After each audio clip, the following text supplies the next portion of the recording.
Today's Friday, and we're ending our week of devotions on what it is to be walking by faith and living by faith. We've seen that everybody's been given the measure of faith. We are living by what we believe in our hearts, and that the foundation for it is God's love. It's knowing His character, and it's about hearing good news, because that is what builds your faith. And today I want to talk about having childlike faith. In the J.B. Phillips in Matthew 18 verses 2-4, it says, Jesus called a little child to his side and set him on his feet in the middle of them all. Believe me, he said, unless you change your whole outlook and become like little children, you'll never enter into the kingdom of heaven. It is the man who can be as humble as this little child who is greatest in the kingdom of heaven.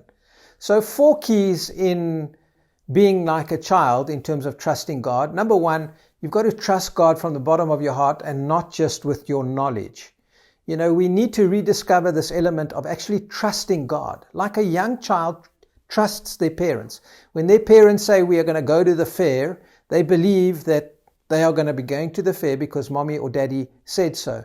You know, so oftentimes we don't consider how good God is, and so then we don't trust Him. And having childlike faith means that I can trust Him because He's a good dad. Secondly, don't try and figure out everything on your own.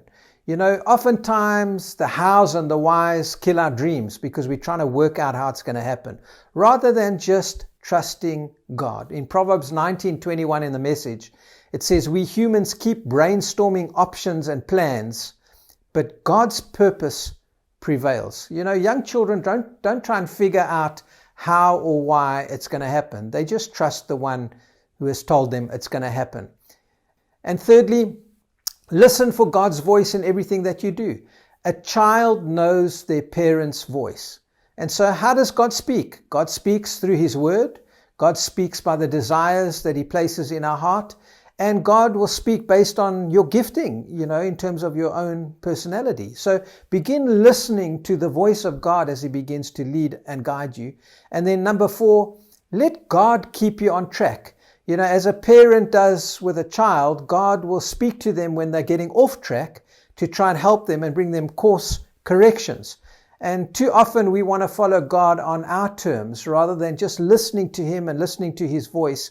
You know, I would have been saved from so many bad decisions if I just listened to God and listened to His voice, because His desire is always to help me. And He's always leading me to life. And that's one of the keys of a child, is when they actually listen to their parents when they are young, because they know that their parents are caring for them and want to protect them and help them. And so that's how you can keep your heart humble, like He's saying, as a young child, so that you can hear God's voice and that you can continue to walk in faith. I want to encourage you. Always remember, you are highly favored and deeply loved of God.